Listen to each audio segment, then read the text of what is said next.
पाई गई। और इस प्रकार की दिव्यांगता अगर परसेंटेज वाइज देखा जाए 0 से 6 इयर्स में 7.01% बच्चों में किसी न किसी प्रकार की दिव्यांगता है, चाहे वह दिव्यांगता जन्म से ग्रसित हो जिसको कॉन्जेनाइटल कहा जाता है, या एक्वायर्ड हो जो कि जन्म के बाद हुआ है दिव्यांगता। So this today's webinar is very much important. So on behalf of CRC Gorakhpur, first of all, I would like to welcome our director, Dr. Himanshu Das sir, who is the director of NIPVT Dehradun. Warm welcome sir.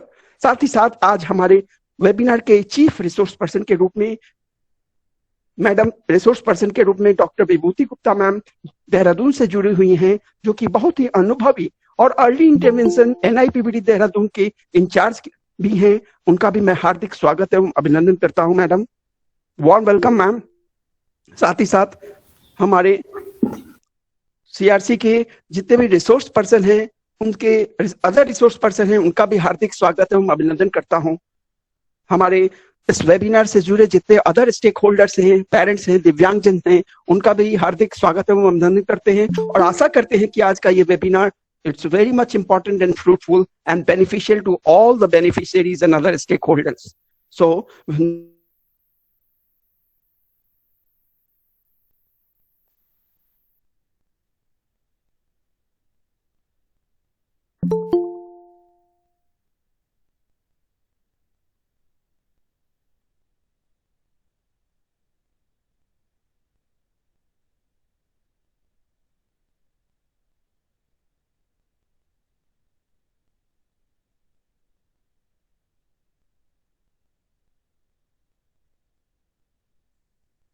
Sanjay ji, तकनीकी कारण की वजह से मेरी आवाज मिल रही है? Okay, thank you sir. भी हम लोग चर्चा कर रहे थे कि आज के इस महत्वपूर्ण विषय पर डॉक्टर हिमांशु दास आज इस प्रोग्राम में उपस्थित नहीं हो पा रहे हैं। हम लोग कार्यक्रम को आगे बढ़ाते हुए ज्यादा समय ना लेते हुए, क्योंकि इस विषय पर जिसके लिए हम सभी लोग यहाँ पर उपस्थित हुए हैं, उसके बारे में हमारे विशेषज्ञों के जो अनुभव हैं, जो अनुभव वो साझा करेंगे हम लोगों के साथ में। एक बहुत ही महत्वपूर्ण जानकारियां हम सभी को प्राप्त होने वाली है, इसलिए ज्यादा समय न गंवाते हुए कार्यक्रम को आगे बढ़ाते हुए सर्वप्रथम मैं CRC गोरखपुर के व्यवसायिक चिकित्सा विभाग के प्रवक्ता श्री अमित कुमार कच्छप जी को आमंत्रित करता हूं कि सर आप आएं और आज के इस विषय पर अपने अनुभवों को साझा करें। अमित सर।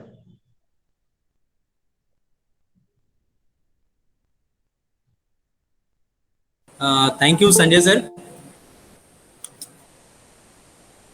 मुझे आमंत्रित करने के लिए।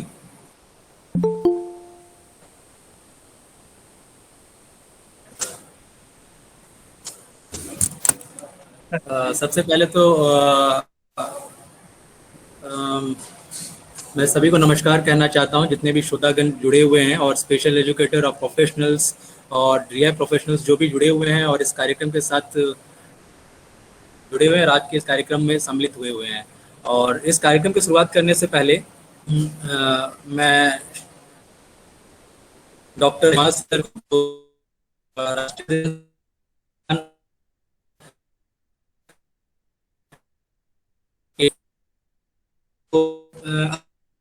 अर्ली आइडेंटिफिकेशंस और मेडिकल जो इंटरवेंशंस है और आइडेंटिफिकेशंस है, उस पे मैडम अपनी राय रखेंगी। तो और जैसा कि सर ने बताया कि हमारा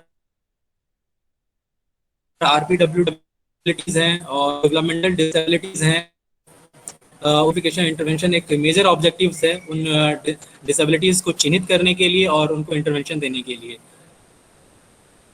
तो सबसे पहले इस ऑक्यूपेशनल थेरेपी जो इंटरवेंशन है उसके स्टार्ट करने से पहले मैं बताना चाहूँगा ये जो पूरी जो है ये अर्ली आइडेंटिफिकेशन जो है टीम वर्क है।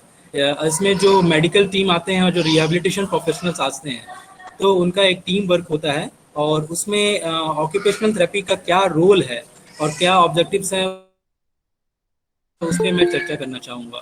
तो सबसे पहली बात है कि अर्ली आइडेंटिफिकेशन जो होती है वो 0 से 3 साल के बच्चे के उस पर हम लोग चलते हैं, और जो रिहेबिलिटेशन स्ट्रेटजी है वो 3 से 6 साल के बच्चों के लिए।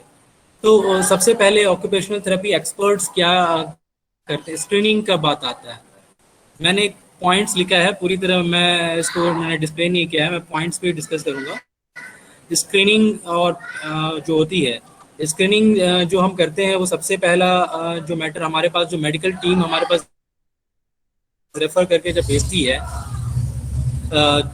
असेसमेंट जो है, प्री इवेल्यूएशन जो होती है, उसमें जो बेबीज़ के हैं रिफ्लेक्सेस चेक करते हैं हम लोग। रिफ्लेक्सेस में चेक करते हैं, रिफ्लेक्सेस में बेसिकली हम लोग मोरो रिफ्लेक्सेस देखते हैं, रोटेशनल देखते हैं। मोरो रिफ्लेक्सेस में आप देखिएगा कि जो मोरो रिफ्लेक्सेस होता है वो मैं लेमैन लैंग्वेज बताना चाहूँगा। उसमें जो होता है धनुष की तरह ये होता है। धनुष एक, जैसे आप धनुष की तरह जो बाण चलाते हैं, तो जब आप जो बच्चा है उसके सर को एक तरफ रोटेट कीजिए, एक साइड रोटेट कीजिएगा, तो आप उसमें देखिएगा कि जो जिस साइड्स की तरफ फेस रोटेट होता है, उधर का जो अपर लिम्ब का जो हैंड होता है वो एक्सटेंड कर जाता है, और जो अपोजिट साइड के सर के साइड जो होता है वो फ्लेक्स कर जाता है। तो ये जिससे देखे जाते हैं कि मोरो रिफ्लेक्स हम लोग डिफाइन कर लेते हैं। और इसमें बहुत सारे रिफ्लेक्सेस आते हैं, तो उन रिफ्लेक्सेस को चेक किया जाता है रिफ्लेक्सेस के बेस पे। और फिर ये तो सेंसरी ये इन्वेस्टमेंट ये होगी, इन्वेस्टिगेशन होगी। फिर जो मोटर पार्ट्स हो गई, मोटर पार्ट्स में जो डेवलपमेंटल जो डिले आती है, जो डेवलपमेंटल डिले आप जो देखते हैं 0 से लेके 1 साल के बीच में, और उस पीरियड में जो भी डेवलपमेंटल डिले आता है, फॉर एग्जांपल हेड कंट्रोल जो हमारा आता है वो 3 महीने में आता है। 3 महीने में तो बहुत सारे बच्चे, बहुत सारे आप लोग जुड़े होंगे रिहेबिलिटेशन प्रोफेशनल से, तो 3 महीने में नहीं आके वो 6 महीने, 7 महीने, 8 महीने में आता है। तो इस तरह से हम उनको पहचानना चालू कर देते हैं कि उसमें डेवलपमेंटल डिले है। और डेवलपमेंटल डिले के अलावा वो रिफ्लेक्सेस भी उसमें जो होता है एक्सिस्ट करता है, और वो इंटैक्ट नहीं हो पाता है। तो जब इंटैक्ट नहीं हो पाता है, तो फिर उनकी जितनी भी गतिविधियां हैं, तो जो फ्यूचर की जो भी उनकी जो एक्टिविटीज़ है, जो ओटीज उनको देखता है, तो वो जो पार्टिसिपेशन एक्टिविटी, डेली लाइफ जो एक्टिविटीज पार्टिसिपेशन है, because of motor perceptual skills delay हो जाता है, रिफ्लेक्सेस डिमिनिश हो जाते हैं। तो उन रिफ्लेक्सेस को इंटैक्ट करते हुए और मोटर परसेप्चुअल स्किल्स को इम्प्रूव करते हुए, बेस्ड ऑन आवर असेसमेंट, हर एक जो बच्चे हैं उनका डिफरेंट असेसमेंट होता है। तो और जो पेरेंट फैमिली इंटरव्यू है, उनका इंटरव्यू लेके और फैमिली और जो टीम है उनके साथ कोलैबोरेट करके हम आगे बढ़ते हैं। तो ये फर्स्ट ऑफ ऑल ये इवैल्यूएशन क्राइटेरिया हो जाती है। और फिर इंटरवेंशन जो स्ट्रेटजी जो प्लान करते हैं वो भी फैमिली के साथ मिलके, और जो टीम अप्रोच है हमारे टीम में, जैसे कि occupational therapist, social worker, physiotherapist, psychologist, special educator, है ना, और मेडिकल एक्सपर्ट जो पीडियाट्रिशियंस हैं, वो साथ में रहते हैं, और टीम का एफर्ट एक बनता है और उस पर प्लान चलता है। उसके बाद जो इंटरवेंशन स्ट्रेटजी बनती है वो अलग बनती है। तो इन सारे पॉइंट्स को मैं फिर बाद में धीरे डिस्कस करूँगा। तो सेकंड पॉइंट होगा develop individualised family service plan. Family setup में कैसे सर्विस प्लान करेंगे उसके बारे में डिजाइन करेंगे। और एविडेंस बेस्ड प्रैक्टिस, क्योंकि अपडेटेड हमें रहना है। जो पुरानी तकनीकें हैं वो उनको बार बार उनको यूटिलाइज नहीं होता। क्या है कि हम जो पुरानी चीजें सीखते हैं उसी को हम बार बार रिपीट करते हैं, और जो अपडेट हो रही है रिसर्च बेस्ड, जो एविडेंस बेस्ड जो प्रैक्टिसेस आ रहे हैं उनको भी साथ में अपडेट करना है और उसको यूटिलाइज करनी है।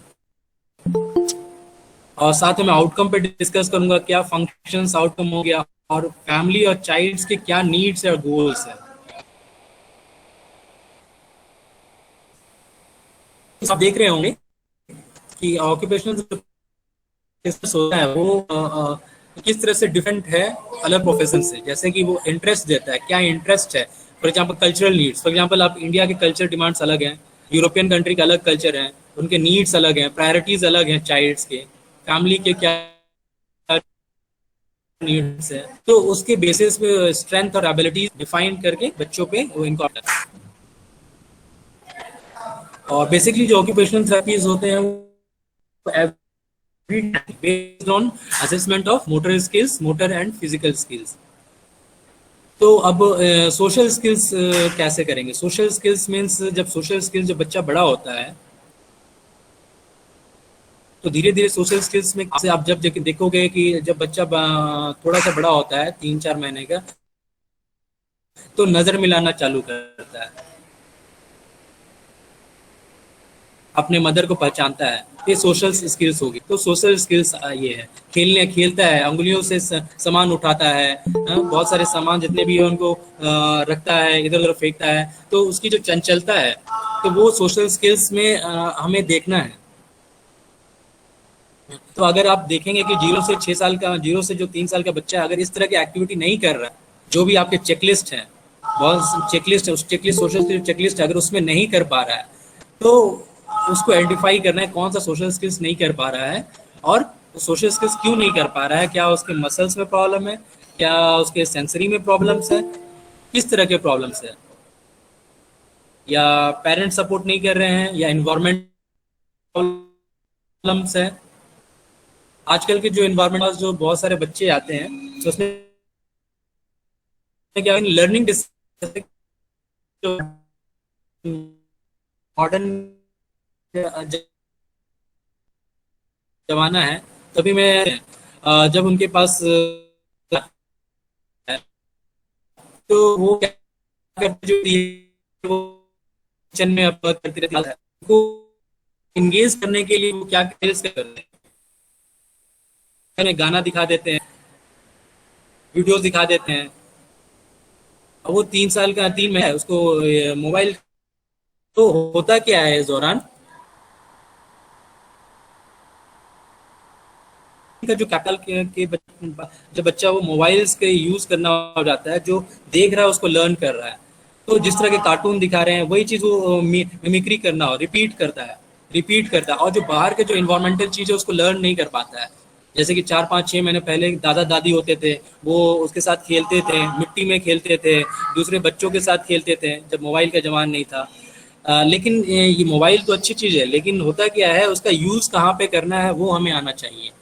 तो जो न्यू कपल्स होते हैं सोचते हैं सोशल स्किल्स हम मोबाइल यूट्यूब के थ्रू उनको लर्न करा देंगे, लेकिन ऐसा हकीकत में नहीं होता है। वो फिर क्या होता है, वो जो मूवी के तरह होते हैं उसी तरह मिमिक्री करते हैं और बाहर की चीज़ों को लर्न नहीं करते, और फिर वही जो बच्चे होते हैं लर्निंग डिसेबिलिटी का शिकार हो जाते हैं, ऑटिज्म का शिकार हो जाते हैं, और जो लर्निंग की जो पावर होती है उनकी खत्म हो जाती है। क्योंकि जो चीज़ें, जो पुरानी चीज़ें जो हम अपने जमाने में जो सीखे हैं उस चीज़ को सिखाने की कोशिश करें, तो उससे उनका क्या होगा, सोशल स्किल्स बढ़ेगा। और जो मोटर कोऑर्डिनेशंस की बात करते हैं, प्ले ग्राउंड में लेके जाना है, जितने भी प्लेज हैं छोटे बच्चों का, झूला झूलना, मिट्टी में खेलना, पानी में खेलना, बालू में खेलना, है ना, तो वो मोटर कोऑर्डिनेशन इंप्रूव करता है। मोटर कोऑर्डिनेशन कैसे, ऑक्यूपेशनल थेरेपी का हैंड फंक्शंस पे है, अपर एक्सट्रीमिटी और हेड कंट्रोल पे है। तो सबसे पहली बात, जो इनका हेड कंट्रोल नहीं होता था, हेड कंट्रोल उनका इम्प्रूव करना है, और जो अपर एक्सट्रीमिटी है उनको इम्प्रूव करना है। फिर आप जो घोड़े बन के चलना है, छिपकली बन के चलाना है, उनको चलवाना है, रोटेशन एक्सरसाइज करना है, उससे क्या रिफ्लेक्सेस डिमिनिश्ड हो जाती है और मोटर कोऑर्डिनेशन जो इम्प्रूव होना चालू होता है। तो इन्हीं चीज़ों को रखते हुए, इन सब कॉन्सेप्ट को रखते हुए ऑक्यूपेशनल थेरेपी उनको मॉडिफाई करके उसको प्ले थेरेपी में उनको यूटिलाइज करते हैं। ये कंसेप्ट को प्ले थेरेपी के थ्रू वो मॉडिफाई करते हैं, और प्ले थेरेपी में उन जितने भी कंसेप्ट्स जो है अभी मैं बताया, उन कंसेप्ट्स को उस प्ले थेरेपी में डाल के वो उनको प्रोवाइड कराते हैं। फिर डेवलप प्रॉब्लम सॉल्विंग एबिलिटीज, ये कॉग्निटिव एबिलिटीज है। Problem solving abilities means puzzle जो सॉल्व करने का, या कुछ भी आप प्रॉब्लम सॉल्विंग, आपका जो खिलौनेज हैं, खिलौनेज में कुछ लगाने का है, तो प्रॉब्लम सॉल्विंग स्किल्स जो भी एबिलिटीज है उनके एज अकॉर्डिंग्स वो उनको देना है, प्रोवाइड करना है। और दूसरी चीज जो ऑक्यूपेशनल थेरेपी, जो अर्ली इंटरवेंशन आइडेंटिफिकेशन के बाद, एक बार अर्ली आइडेंटिफिकेशन हो गई तो फिर उनमें देखना है कि जो उनकी जो फीडिंग फीडिंग जो एक्टिविटीज है वो इंडिपेंडेंट हो रही है कि नहीं हो रही है। जब बच्चा साल भर का हो गया, वो खुद से खाना खा पा रहा है कि नहीं, तो उस चीज पे फोकस करना है और उनके इंडिपेंडेंस पे काम करना है कि वो क्यों नहीं खा पा रहा है। हेड कंट्रोल तो नहीं है, या ट्रंक कंट्रोल तो नहीं है, वो बैठ पा रहा है कि नहीं, और शोल्डर सपोर्ट कर पा रहा है कि नहीं कर पा रहा है, क्यों नहीं कर पा रहा है। तो जो भी उसकी जो नीड्स है और जो भी उसकी जो वीकनेस है उसको आइडेंटिफाई, जो सेल्फ फीलिंग्स है उस पर लेके हमें। दूसरी पॉइंट हम जब आते हैं, improve ability to eat a variety of food and textures, जो हम बात करते हैं सेंसरी इंटीग्रेशन की बात करते हैं।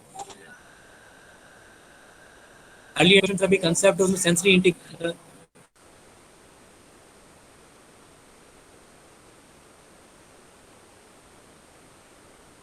उसमें यूटिलाइज करना है। तो जब फूड डिफरेंट टेक्सचर्स हैं, फिर बहुत सारे जो डिफरेंट टेक्सचर्स है वो देना है, उनके एज के अकॉर्डिंग उनको ये देना है। क्या हुआ, आपने माना नहीं, उस बच्चे को आपने आइडेंटिफाई कर लिया उनके नॉर्मल डेवलपमेंट को। जब आपने आइडेंटिफाई कर लिया कि ये बच्चा लो लर्नर है, तो आप उनके जो ऐसे चालू कर दिया। हमारे पास बच्चे आते हैं 3 साल 4 साल के बाद आते हैं, जब उनका बहुत सारा जो टाइम पीरियड है वो खत्म। और इसमें सबसे बड़ी बात है कि जो मेडिकल टीम होते हैं जो हमें ऑपरेशन करने होते हैं, मान लीजिए अभी जो NRHM है, कम्युनिटी हेल्थ सेंटर CHCs हो गए, सब सेंटर हो गए, गाँव आशा वर्कर्स हैं, आंगनवाड़ी वर्कर्स हैं, उनको सेंसिटाइज करने की जरूरत। बात टाइमिंग, आप देखेंगे कि बच्चे नहाने के एक्टिविटीज बहुत अच्छा करते हैं। तो ये जो एक्टिविटीज है ये नॉर्मल एक्टिविटीज है। ऑक्यूपेशनल थेरेपी उन चीजों पे भी ध्यान देता है, और तो उस चीज पे क्या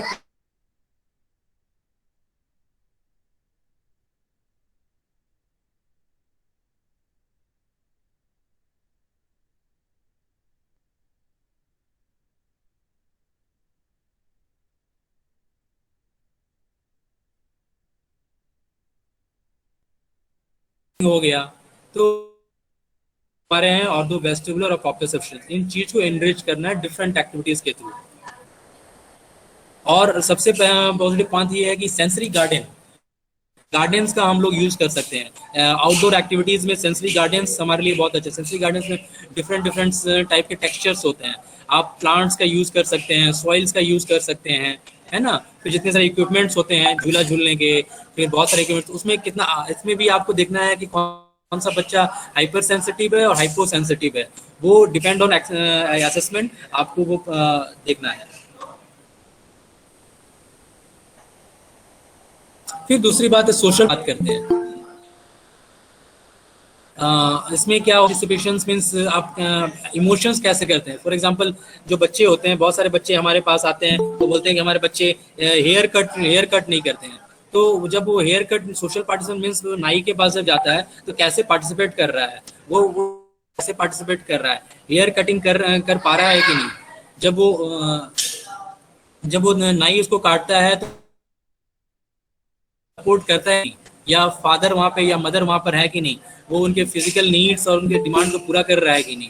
तो वो जो इमोशंस है उनको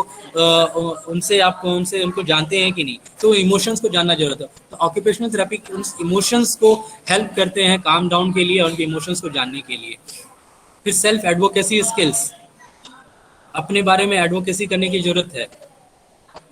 फॉर एग्जाम्पल जैसे कि सेल्फ एडवोकेसी मीन्स कि अभी जैसे RPWD एक्ट हमारे पास है, तो बहुत सारे पेरेंट्स को मालूम नहीं है कि RPWD एक्ट से क्या फैसिलिटीज मिल सकती है और ऐसे सेंटर्स कहाँ पे हैं और ऐसे इंस्टीट्यूट्स कहाँ पे हैं। उन सारी चीज़ों के बारे में अवेयरनेस होने की जरूरत है। क्या रूल्स हैं, क्या डिसेबिलिटी सर्टिफिकेट्स मिल सकता है कि नहीं मिल सकता है। तो इन सब चीज़ों के बारे में भी अवेयरनेस फैलाने की होती है। और फैमिली बॉन्ड्स तो बहुत जरूरी है, बिना फैमिली बॉन्ड्स के ये जो ट्रीटमेंट है वो पॉसिबल ही नहीं है।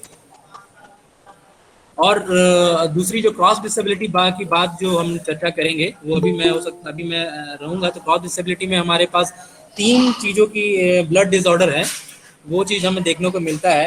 एक थैलेसीमिया आपकी हो गई, सिकल सेल एनीमिया और हेमोफीलिया। ये तीनों ही जो डिजीज़ हैं ये बहुत ही लॉन्ग टर्म डिजीज़ हैं और अभी तक इनका कुछ कारागार मेडिसिन नहीं निकला हुआ है। और RPWD एक्ट में इनको जोड़ा गया है as a rehabilitation point of view से, क्योंकि ये लॉन्ग टर्म ट्रीटमेंट इनको ज़रूरत होता है। और जैसे ही इन बच्चों में आइडेंटिफिकेशन होता है कि मान लीजिए थैलेसीमिया की आइडेंटिफिकेशन हो गया, सिकल सेल एनीमिया हो गया या हेमोफीलिया का हो गया, इनके मसल्स में प्रॉब्लम्स आने होते हैं और जो डेवलपमेंटल जो डिसऑर्डर्स होता है वो आना चालू हो जाता है। तो अगर हम इनको अर्ली स्टेज में आइडेंटिफाई कर लें तो इनकी जो लॉन्गिटिविटी में जो लाइफ है और क्वालिटी ऑफ लाइफ है वो इम्प्रूव हो जाती है। जो बच्चा 10 साल तक जीने वाला है, जो 15 साल तक जीना वो 30 साल तक जी सकता है, या 30 साल तक जीना हुआ 40 साल तक जी सकता है। तो उनकी लॉन्गिटिविटी और क्वालिटी ऑफ लाइफ पे ऑक्यूपेशनल थेरेपी काम करते हैं। और दूसरी बात, जो इन तीनों जो डिसऑर्डर्स हैं उनमें इन्वायरमेंटल मॉडिफिकेशंस करने की बहुत जरूरत है, असिस्टिव डिवाइसेस की बहुत जरूरत पड़ती है और मेडिकल टीम्स की बहुत जरूरत पड़ती है, क्योंकि ब्लड डिसऑर्डर रिलेटेड है। तो कितने ब्लड डिसऑर्डर है तो किस तरह के मेडिसिन देना है और फिर कितने लेवल में एक्सरसाइज करना है, तो एक टीम वर्क की जरूरत पड़ती है इस जो डिजीज है इसको ठीक करने की। और फैमिली काउंसलिंग की बहुत जरूरी है, साइकोलॉजिस्ट की जरूरत पड़ती है हमें। तो इस चर्चा को मैं यहीं रखता हूँ और मुझे आशा है कि जो भी पेरेंट्स जो जुड़े हुए हैं इस इंफॉर्मेशन से लाभान्वित हुए होंगे, और मुझे उम्मीद ही है कि कोई प्रश्न होंगे तो मैं आशा करूंगा कि इस प्रश्न का मैं जवाब दे सकूं। और Sanjay sir, over to you sir. Thank you for giving me an opportunity to present this PPT in the webinar. बहुत बहुत धन्यवाद सर। Thank you sir. आपके द्वारा बहुत ही महत्वपूर्ण जानकारी उपलब्ध कराई गई। निश्चित रूप से व्यावसायिक चिकित्सक का एक महत्वपूर्ण रोल प्ले करता है, खासकर ऐसे बच्चों के लिए जो कि अपने क्रिटिकल ईयर्स में होते हैं।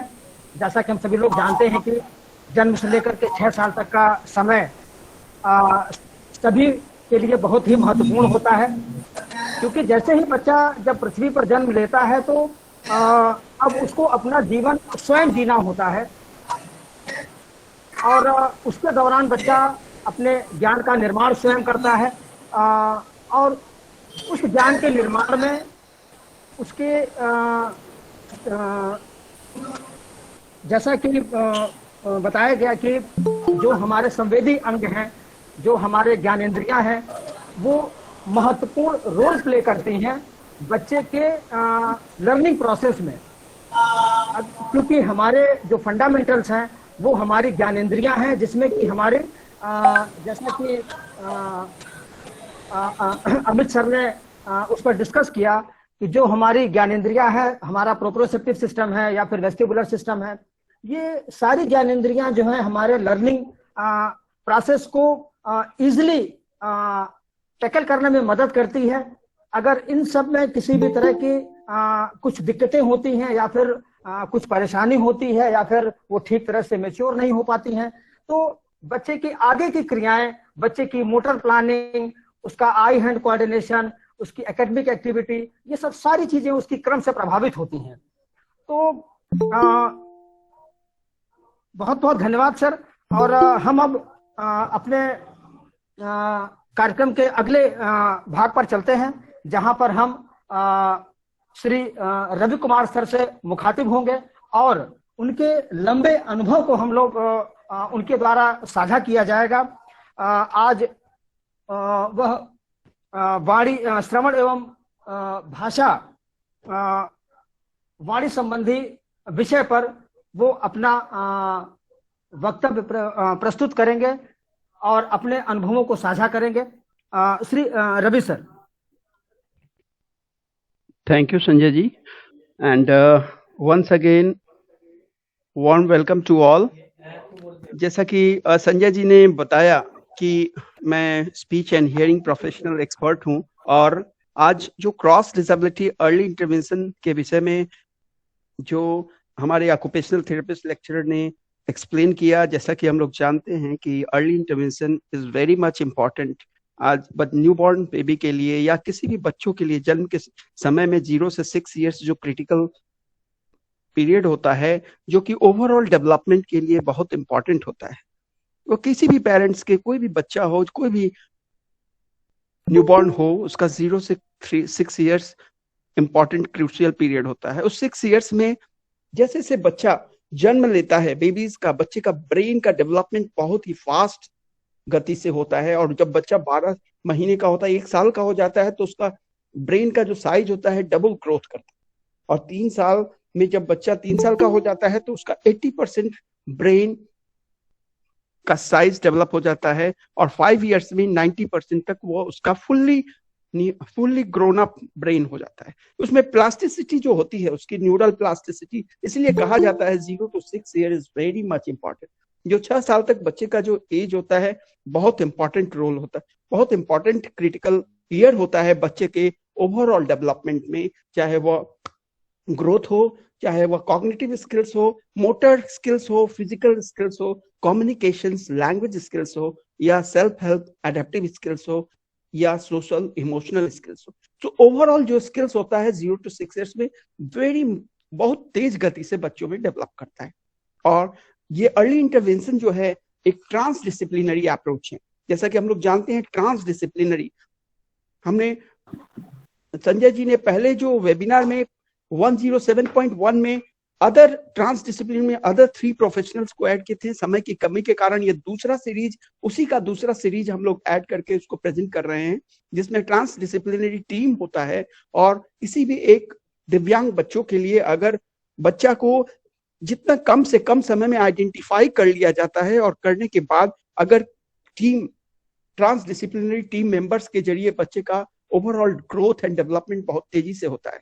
ये ट्रांस डिसिप्लिनरी सर्विसेज में बहुत सारे हमारे प्रोफेशनल्स अलग अलग डिसिप्लिन के आ जाते हैं, जैसे डेवलपमेंटल थेरेपिस्ट हुए, ऑक्यूपेशनल थेरेपिस्ट हुए, फिजियोथेरेपिस्ट हुए, सोशल वर्कर्स हुए, स्पीच लैंग्वेज थेरेपिस्ट हुए, ऑडियोलॉजिस्ट हैं, special educators and family members. So family members is also very much important for the crucial development of overall development of the child. क्योंकि mother और father जो होता है, इससे you can say that mother और father एक सबसे पहले वो थेरेपिस्ट है, बस उनको गाइडलाइन देने की जरूरत होती है, उनको समझने की जरूरत होती है, जो ये नहीं समझ पाते कि आखिर बच्चे में ऐसा क्यों हुआ, बच्चे का उसका इलाज करना है, क्या उसका ट्रेनिंग देना है। इसके लिए हम लोगों को ट्रांस डिसिप्लिनरी, बच्चा जब आता है तो ट्रांस डिसिप्लिनरी टीम की जरूरत होती है। ये अर्ली इंटरवेंशन इसी के लिए, जिसमें ट्रांस डिसिप्लिनरी मेंबर्स अलग अलग स्ट्रीम्स के प्रोफेशनल अपने अपनी स्किल्स को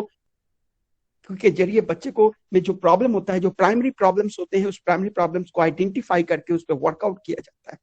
सपोज बच्चा as a speech and hearing profession, बच्चा 2 साल का है, बच्चा बोल नहीं पा रहा है, बच्चे का हियरिंग नॉर्मल है बट बच्चा बोल नहीं पा रहा है, तो कहीं ना कहीं बच्चा 2 साल का हो गया, कहीं ना कहीं वो बच्चा समय पर उसको आइडेंटिफाई, अगर उसको चाहते तो माता पिता अगर जागरूक होते तो 0 से 6 मंथ में भी बच्चे का डेवलपमेंट के दौरान उसका लैंग्वेज कम्युनिकेशन स्किल्स को चेक कर पाते। तो जो बच्चे का डेवलपमेंट में जो ओवरऑल डेवलपमेंट होता है, उसमें स्पीच और लैंग्वेज का भी बहुत इंपॉर्टेंट रोल होता है। तो जैसा कि हम जानते हैं स्पीच और लैंग्वेज क्या होता है, भाषा। बच्चों में सबसे पहले भाषा का डेवलपमेंट होता है, लैंग्वेज का डेवलपमेंट होता है। बच्चा पहले क ख ग घ 1 2 3 ये सभी भाषाओं को सीखता है, बॉडी पार्ट्स को पहचानता है। तो स्पीच और लैंग्वेज में डेवलपमेंट में कहीं ना कहीं अगर बच्चे को प्रॉब्लम है तो उस तरह का दोष, जिसको हम भाषा और वाणी दोष कहते हैं, वाणी दोष में बच्चा जब 5 साल का हो गया, बच्चा हकला रहा है, जिसको हम इंग्लिश में स्टटरिंग कहते हैं।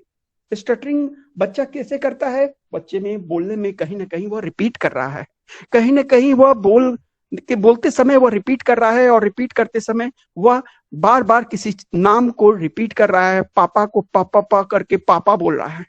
उसकी स्पीच, फ्लो ऑफ स्पीच, जो उसका बोलने का जो रेट ऑफ स्पीच है वो बहुत डिस्टर्ब रहता है। वह कभी प्रोलॉन्ग करता है, कभी किसी वर्ड को बार बार रिपीट करता है, कभी उसके रेट ऑफ स्पीच में इंटरप्शन होता है, सामने वाला उसकी आवाज को सही तरीके से नहीं समझ पाता, तो उसको हम स्टटरिंग के रूप में देखते हैं। और स्टटरिंग, और कभी कभी बच्चा बोलते समय अपनी नाक के नॉस्ट्रिल्स को हिलाता है, लगता है कि उसके नॉस्ट्रिल्स, फ्लेयरिंग ऑफ नॉस्ट्रिल्स उसको बोलते हैं। कहीं ना कहीं उसका नाक और भौं, आईब्रो जो होता है वो भी हिलता है कभी बात करते समय, जिसको सीवियर प्रॉब्लम्स होते हैं, इसको हम सेकेंडरीज कहते हैं।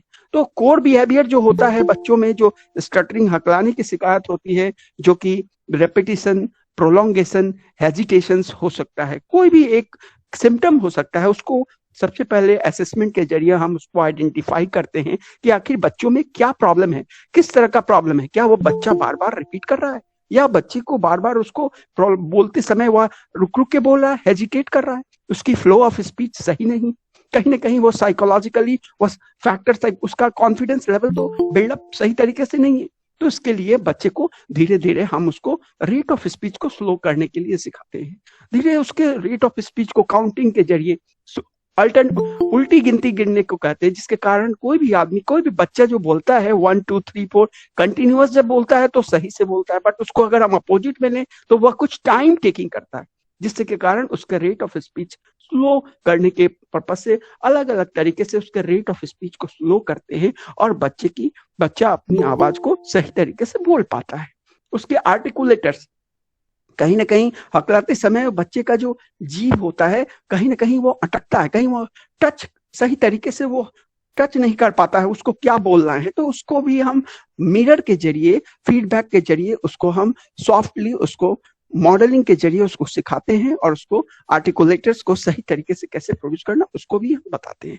तो इस तरीके से हकलाने, जो बच्चे हकला रहे हैं, रिपीट कर रहे हैं, उनके लिए ये सभी स्ट्रेटेजीज अपनाई जा सकती हैं और पेरेंट उसको ध्यान में लेते हैं। लेकिन पेरेंट्स को भी ये चाहिए कि बच्चे का हकलाना कब से शुरू होता है। ऐसा नहीं है बच्चा 3 साल में अगर कोई वर्ड रिपीट कर रहा है तो ऐसा नहीं है कि बच्चे में प्रॉब्लम है।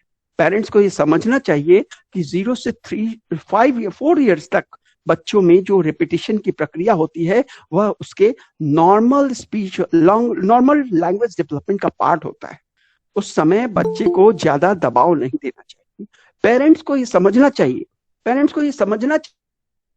चाहिए कि बच्चा का जो रिपीटिशन प्रक्रिया है उसका एज क्या है, उसके एज का इंपॉर्टेंट फैक्टर होता है। और कर रहा है, कोई भी वर्ड को रिपीट कर रहा है तो उसका नॉर्मल डेवलपमेंट एज है। उस समय पेरेंट्स को ज्यादा प्रेशर या दबाव नहीं देना चाहिए और उसको अपने भी स्लो मॉडल के रूप में उसको बात करनी चाहिए और स्लोली तरीके से उसका रेट ऑफ स्पीच उसको सही करना चाहिए।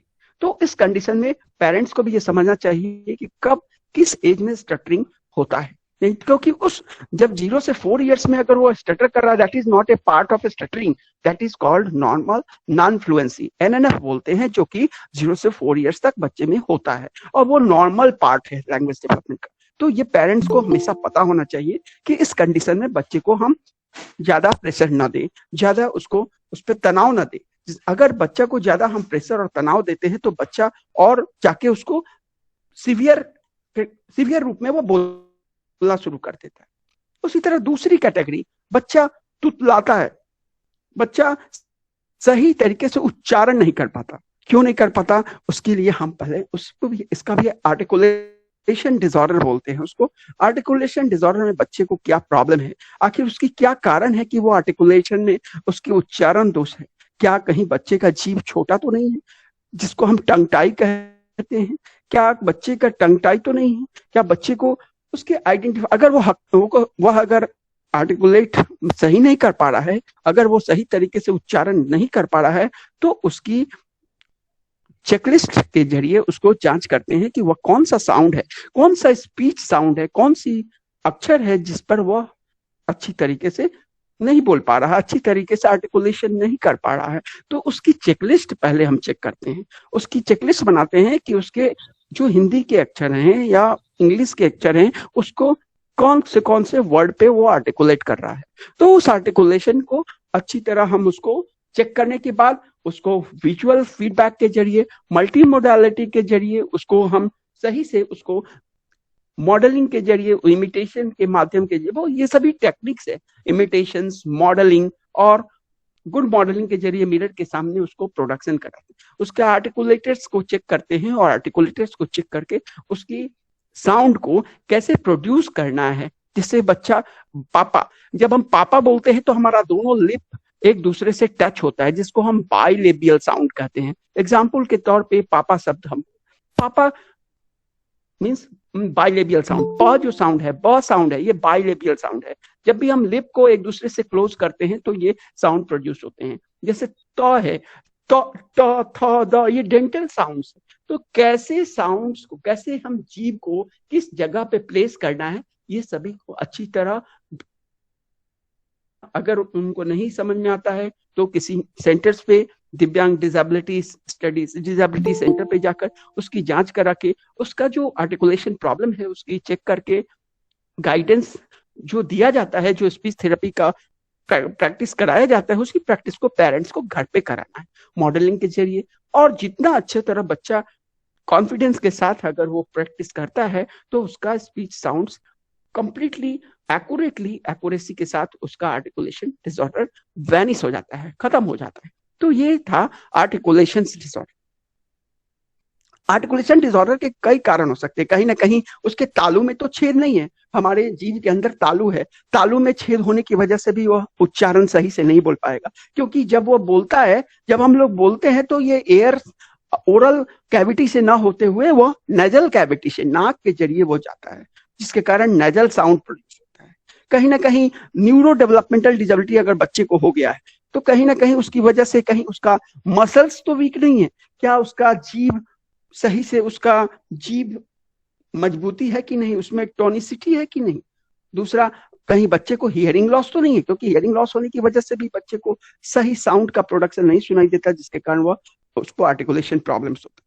तो बहुत सारे कारण हैं, उस कारण को पता लगाकर उसकी जांच करके good model of articulations, good modelling करते हुए उसको प्रैक्टिस कराना है, सही पोजीशनिंग में उसके एरर्स को सही करना है, और सिंपल सेंटेंस में उसको सबसे पहले हम उसको साउंड लेवल पे एक अक्षर की प्रैक्टिस कराते हैं मॉडलिंग की, अक्षर से उसके बाद शब्द पे आते हैं, फिर शब्द से वाक्य पे आते हैं। तो इस तरीके से धीरे धीरे उसके आर्टिकुलेशंस को ठीक किया जाता है। तीसरा डिसऑर्डर जैसे सेरेब्रल पाल्सी न्यूरोमोटर डिसऑर्डर है। तो सेरेब्रल पाल्सी में क्या होता है, मोटर माइलस्टोन, बच्चे का मोटर माइलस्टोन डिले होता है, उसका पैर वीकनेस होता है, उसकी बॉडी मूवमेंट और कोऑर्डिनेशन सही से नहीं होता है, बच्चों में चिबाने की प्रॉब्लम होती है, उसके साथ साथ उसका स्पीच भी डील, क्योंकि जब न्यूरो मोटर प्रॉब्लम होगा तो कहीं ना कहीं उसका नर्व ब्रेकडाउन है, तो जिसके कारण उसका ओवरऑल फिजिकल फिजियोथेरेपी की जरूरत होती है, और उसके साथ साथ स्पीच थेरेपी की, क्योंकि उसका ओरल मोटर स्ट्रक्चर भी वीक होता है, उसका टोनिसिटी, उसके जो ओरल मोटर स्ट्रक्चर्स में हम बेसिकली लिप, होठ, जिसको टंग, जीभ और आर्टिकुलेटर्स जो हार्ड पैलेट्स हो, ये सभी वीकनेस होते हैं, जिसके कारण बच्चे में लार गिरने की प्रवृत्ति, लार गिरता रहता है, और लार गिरने की वजह से बच्चा स्पीच साउंड प्रोडक्शन नहीं कर पाता। तो कहीं ना कहीं सेरेब्रल पाल्सी जो होता है न्यूरो डेवलपमेंटल डिसऑर्डर से, न्यूरोमोटर डिसऑर्डर से, तो इसमें स्पीच प्रॉब्लम्स होती है। तो एक बच्चा जब हमारे सेंटर पे आता है, जब अर्ली इंटरवेंशन पे होता है, या क्रॉस कंपोजिट रीजनल सेंटर या क्रॉस डिसेबिलिटी में, एक ट्रांसडिसिप्लिनरी टीम के जरिए, ट्रांसडिसिप्लिनरी टीम मेंबर के जरिए उस बच्चे का सही थेरेप्यूटिक मैनेजमेंट होता है, और उस थेरेप्यूटिक और सही समय पर उसका ट्रीटमेंट होता है, जिसके आधार पे बच्चे का एक इंक्लूजन होता है, बच्चा अपना काम सेल्फ डिपेंडेंट होने की कोशिश करता है, वह अपनी थोड़ा बहुत वो जब वो अच्छी तरह अचीव करता है, उसकी मैस्कुलर टोनिसिटी अच्छी होती है, तो धीरे धीरे वह अपने आप को सेल्फ डिपेंडेंट बनाने की कोशिश करता है। तो ओवरऑल जो हमारा अर्ली इंटरवेंशन का जो गोल होता है, सेल्फ सफिशिएंट और सेल्फ डिपेंडेंट बनाने के लिए होता है। बहुत सारे, जैसे कि ऑटिज्म जो है, ऑटिज्म बेसिकली स्वालीनता जिसको हिंदी में कहते हैं। तो ऑटिज्म क्या है, ये एक लैंग्वेज डिसऑर्डर में ही आता है। ऑटिज्म में हम क्या बोल सकते हैं, ऑटिज्म में क्या क्या प्रॉब्लम हो सकता है? ऑटिज्म में बहुत सारे प्रॉब्लम्स हो सकते हैं, उसमें बेसिकली 3 प्रॉब्लम्स होते हैं ऑटिज्म। ऑटिज्म बेसिकली ये जाना जाता है कि उसमें कम्युनिकेशन प्रॉब्लम्स होते हैं, उसके कम्युनिकेशन के साथ साथ बच्चों में कम्युनिकेशन प्रॉब्लम होता है। कम्युनिकेशन में क्या प्रॉब्लम होता है, उसके बोलने में क्या प्रॉब्लम होता है? बोलने में वह इकोलेलिया करता है, वह कोई भी शब्द को बार बार रिपीट करता है, वह इकोलेलिया जिसको कहते हैं। उसका स्पीच और लैंग्वेज का जो डेवलपमेंट होता है अपने एज के अनुसार वह सही तरीके से नहीं हो, क्योंकि ऑटिज्म में बेसिकली सोशल इंटरेक्शन में प्रॉब्लम होता है, बच्चे को कम्युनिकेशन में प्रॉब्लम होता है, और कोई भी रिस्पॉन्स, इन्वायरमेंटल जो भी रिस्पॉन्स होता है उसको देने में भी वो सही तरीके से नहीं कर पाता ऑटिज्म, क्योंकि ये भी एक न्यूरो डेवलपमेंटल डिसऑर्डर है। ऑटिज्म, स्वालीनता की जो प्रॉब्लम है, ये भी न्यूरो डेवलपमेंटल डिसऑर्डर है, जो कि बेसिकली 3 इयर्स के अंदर ही उसको आइडेंटिफाई किया जाता है। बेसिकली सिम्टम्स होता है और सोशल इंटरैक्शंस प्रॉब्लम होता है। मतलब बच्चा जो ऑटिस्टिक बच्चे होंगे उसका आई कांटेक्ट सही तरीके से वो आपसे बात करेगा तो आई कांटेक्ट सही से नहीं कर पाएगा, फेशियल एक्सप्रेशन सही से नहीं दे पाएगा, वह बच्चों के साथ मिक्सअप नहीं हो पाएगा। पड़ोस के बच्चों के साथ अगर हम कोई दूसरा पेरेंट्स अगर अपने बच्चों के साथ उसको मिक्सअप, तो वो अकेला एलुपनेस, सोशल एलुपनेस होना चाहता है, वो एक जगह बैठकर अपने ही एरिया में इंटरेस्ट रखना चाहता है, वो अपनी ही तरीके से वह जीना चाहता है, वो दूसरे बच्चों के अपने ही उम्र के बच्चों के साथ वह मिक्सअप नहीं होगा। उसके साथ साथ उसका, जिसके कारण उसका स्पीच और लैंग्वेज डेवलपमेंट भी उसका समय के साथ उसका विकास नहीं होगा, वह सही तरीके से नहीं बोल पाएगा, स्टीरियोटिपिक स्पीच होगा, इकोलेलिया होगा, वो बार बार कोई भी शब्द को आप जैसे बोलोगे उसी को रिपीट करता है। तो ये सभी स्पीच और लैंग्वेज कम्युनिकेशन प्रॉब्लम्स होते हैं। और तीसरा, जब वो कोई भी काम आप कहेंगे तो उस काम को वो करने में इंटरेस्ट नहीं दिखाएगा, बार बार एक ही चीज को रिपीटेटिव मूवमेंट करेगा। तो ये सभी ऑटिज्म के लक्षण हैं और उसको आइडेंटिफाई करके टीम ऑफ प्रोफेशनल जैसे ऑक्यूपेशनल थेरेपिस्ट हमारे आज जैसे स्वालिनता वाले बच्चों के लिए कैसे उसके सेंसरी इंटीग्रेशन के जरिए हम उसको कंट्रोल करेंगे, उसके सेंस को कंट्रोल करेंगे, उसकी हाइपर सेंसिटिविटी को कंट्रोल करेंगे, हमारे ऑक्यूपेशनल थेरेपिस्ट ने एक्सप्लेन किया। तो he is so like that, जैसे ही सेंस कंट्रोल इसमें कंट्रोल होता है तो स्पीच थेरेपिस्ट का रोल इसमें आता है कि how to control the speech and language. पहले हम उसके असेसमेंट करते हैं, उसकी लैंग्वेज को समझते हैं कि उसका रिसेप्टिव लैंग्वेज स्किल क्या है, उसके समझने का एज करंट लेवल क्या है, उसके बोलने का करंट लेवल क्या है, और उसके बाद हम उसका ऑक्यूपेशनल थेरेपी जैसे ही अपनी एक्टिविटीज स्टार्ट करते हैं उसके साथ साथ उस कुछ सेशन के बाद स्पीच थेरेपी भी उसके साथ होती है। और स्पीच थेरेपी में बच्चे का गोल सेट किया जाता है, उसके एज क्या क्या वह जानता है, और उसके बाद जो जो नहीं जानता है उसी के बाद से उसके बॉडी पार्ट्स उसके एज को देखते हुए हम उसका गोल डिसाइड करते हैं। और स्पीच थेरेपी भी उसके जरिए प्रैक्टिस कराते हैं, पैरेलल टॉक के जरिए, इमिटेशन के जरिए। तो ये सभी टेक्निक्स के जरिए हम बच्चे को सिखाते हैं कि बच्चा कितना वह सीख पाता है। बिकॉज ऑटिस्टिक में क्या होता है, सेंसरी प्रॉब्लम ज्यादा होता है, सेंसरी इश्यूज ज्यादा होते हैं जिसके कारण उसका आई कांटेक्ट नहीं हो पाता। तो ये सभी सबसे पहले हम ऑक्यूपेशनल थेरेपी सेंसरी इंटीग्रेशन के जरिए उसको कंट्रोल करते हैं, और उसके साथ साथ speech therapy, psychological counselling, behaviour modifications की भी जरूरत होती है। तो यह एक टीम अप्रोच है जिसको हम ट्रांस डिसिप्लिनरी अप्रोच कहते हैं। तो इसके जरिए अर्ली इंटरवेंशन बहुत इंपॉर्टेंट रोल अदा करता है। इस तरीके से बहुत सारे एफेजिया, चाइल्डहुड एफेजिया आज के समय में, जैसे आरपीडब्ल्यूडी एक्ट है, आरपीडब्ल्यूडी एक्ट में हमने देखा कि बच्चों में जो है, आरपीडब्ल्यूडी एक्ट में ये स्पीच एंड लैंग्वेज डिसेबिलिटी नहीं थी, लेकिन पीडब्ल्यूडी एक्ट 1995 में स्पीच और लैंग्वेज डिसेबिलिटी को कंसीडर नहीं किया गया था। बट आरपीडब्ल्यूडी जो एक्ट 2016 आया उसमें स्पीच और लैंग्वेज डिसेबिलिटी को कंसीडर किया गया, और उसमें ये कि किस तरह के स्पीच डिसेबिलिटी को हम सर्टिफिकेशन में मदद करेंगे। तो एफेजिया क्या है? ये एक लैंग्वेज डिसऑर्डर है। जब किसी बच्चे, बेसिकली बच्चों में कम होता है, बड़ों में होता है एक्चुअली एडल्ट एफेजिया जिसको बोलते हैं। और चाइल्डहुड एफेजिया बच्चों में भी कभी चोट लग जाने की वजह से, जन्म के समय में चोट लग जाने की वजह से भी बच्चे का लैंग्वेज लॉस हो जाता है। मतलब बच्चा का जन्म के समय 2 साल तक वो बच्चा अच्छे तरह पापा पापा बोल रहा था, जैसे ही कुछ चोट लग गया, कहीं ना कहीं ट्रॉमा हुआ, हेड इंजरी हुई या ब्रेन में कहीं इन्फेक्शन हुआ जिसके कारण वह जो बोल रहा था वो भी खत्म हो गया। That is called regression of speech. उसका स्पीच का रिग्रेशन हो गया, और रिग्रेशन होने की वजह से हम उसका स्पीच डेवलप नहीं। तो उस केस में भी हम उसका असेसमेंट करते हैं, उसकी एफेजिक टेस्ट बैटरी करते हैं, और बड़े अगर एडल्ट हैं तो उनका भी एक असेसमेंट टेस्ट बैटरी होता है, वेस्टर्न एफेजिया बैटरी, और वेब के जरिए उसके टाइप का पता लगाते हैं कि what type of aphasia he has. और उसके बाद हम उसकी थेरेपी, स्पीच लैंग्वेज थेरेपी के जरिए उसकी थेरेपी दिया जाता है। इसके बाद भी बच्चे का,